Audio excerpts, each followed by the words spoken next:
سلام الله عليكم متابعي قناة سبيد تور، مرحبا بكم في هذا الفيديو الجديد.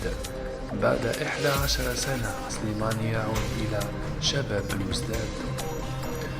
حسمت إدارة شباب بلوزداد اليوم رسميا صفقة لاعبها السابق والهداف التاريخي للخضر إسلام سليماني بعقد يستمر لموسم واحد قابل للتجديد. وكان سليماني الذي تألق بمختلف الدوريات العالمية قد غادر شباب بلوزداد صيف 2013 نحو سبورتينغ لشبونة البرتغالي.